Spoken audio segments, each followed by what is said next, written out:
Samahan nyo nga ako mga mare para i-check itong mga gamit ni Kuya Charles. Bali una ko nga palang chinek itong mga pencil niya. Tinignan ko nga kung may mga tasa pa at yun nga meron pa nga. Bali 3 piraso nga pencil ang pinapatala ko dito kay Kuya Charles para sakaling masira yung isa may pampalit siya. Pagkatapos ko nga i-check itong mga pencil niya sinunod ko nga itong mga notebook niya. At tignan nyo nga mga mare, napakalinis nga ng mga notebook niya at wala nga punit, walang sira. Dahil napakaingat nga neto sa mga notebook niya, akala mo babae. Kung titignan nyo nga yung sulat niya, napakaganda at napakalinis. At yun nga mga mare, isa-isa ko nga tinignan to mga notebook niya at tinignan ko nga yung mga sinulat niya, kung ano nga ang mga pinag-aralan nila ngayon. At tignan nyo nga mga mare, napakaganda nga ng mga sulat niya at napakalinis nga ng mga notebook niya at wala kang makikitang dumi at punit sa notebook niya. Tinalo pa yata niya babae mga mare. Hindi ko naman tinuruan yan pero ewan ko ba bakit ganyan siya sa mga gamit niya. Napakasinop niya at napakaingat pa. Binalik ko na nga yung mga notebook ni Kuya Charles at may nakita nga akong Bible at tinanong ko nga sa kanya kung saan galing to. At sabi niya nga bigay daw ni teacher to. Alam niyo ba si Kuya Charles kada gabi bago matulog nagdadasal talaga yan. Hindi talaga yan na natutulog na hindi nagdadasal. At yun nga, binuksan ko nga itong baunan niya at may nakita nga ako saging. At yun nga, nabubulok na nga. Sabi ko nga sa kanya, bakit di niya nga nilabas tong baunan at yung saging ngayon nabubulok na. At yun nga, nakita ko nga tong wallet niya at inalog ko nga at may lamang pera. Ito nga pala yung 10 piso na pinababaan ko sa kanya na hindi niya ginagastos.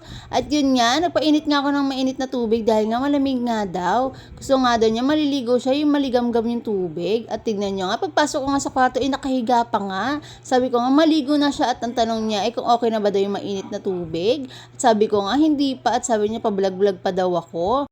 At yun nga, nakaligo na nga si Kuya Charles at habang naghahanap nga ako ng mga susutin niya at tignan niya nga, pasayo-sayo nga siya sa video at tignan niyo nga, nababa niya nga yung towel at sabi niya nga, nakita daw yung pututoy niya. Sabi ko, bahala ka dyan. At sabi niya, burahin ko nga daw yung video na yun.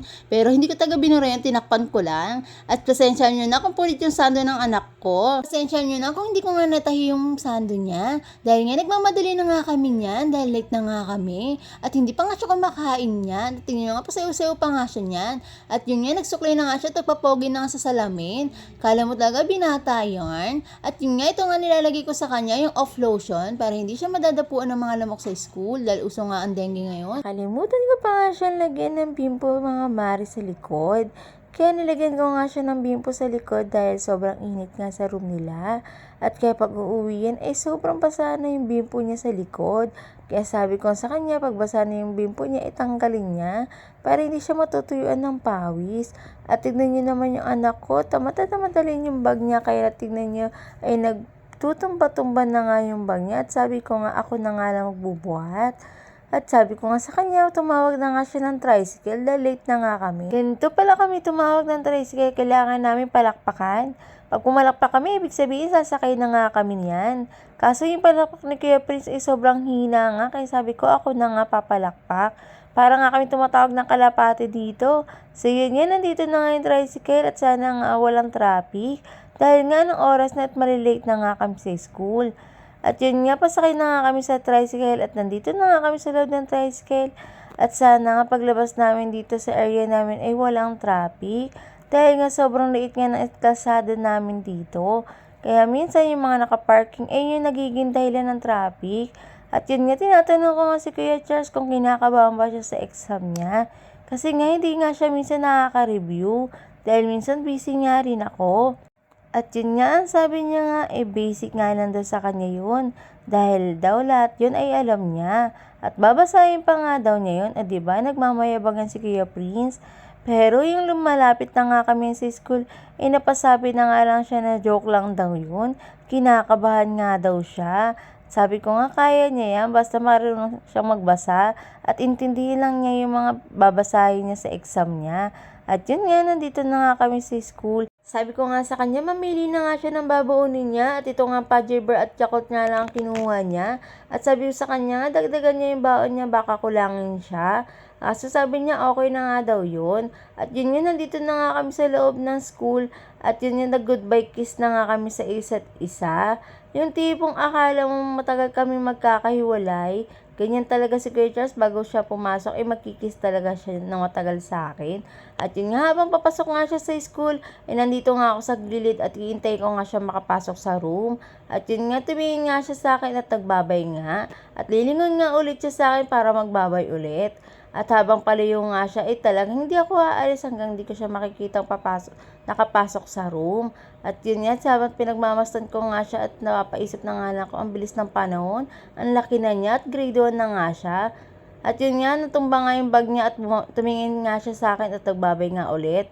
At yun nga, nakapasok na nga siya sa room niya at ako naman ay pauwi na. At habang ang pauwi na nga ako, tignan niyo naman itsura ko, ang haggard na. Yun nga, naglalakad na nga ang person. Ganito pala ako lagi pag maghahatid kay Kuya Charles, naglalakad na nga lang ako pauwi. Sumasakay nga lang kami pag papasok na si Kuya Charles. At yun nga, napadaan nga ako dito sa Coffee Manila dahil nga favorite milk tea ko to. Hindi ko maiwasan na hindi ako mapapabili dito. Dahil sa sobrang init nga, napapabili talaga ako dito sa Coffee Manila. 39-49 pesos nga lang, may milk tea ka na. Ang 39 nga nila ay small lang, pero ang 49 ay napaka-grande na. At yun nga, umorder na nga ako ng Okinawa. At yun nga, ang favorite kong milk tea, Okinawa, napakasarap na. At tignan nyo nga, habang nag-iintay nga ako ng order, side mirror selfie na nga tayo dyan.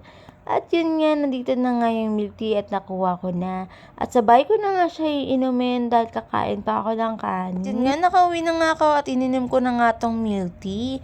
Ito pala yung ulam ko bagoong kasi hindi pa nga ako nagtatanghalian.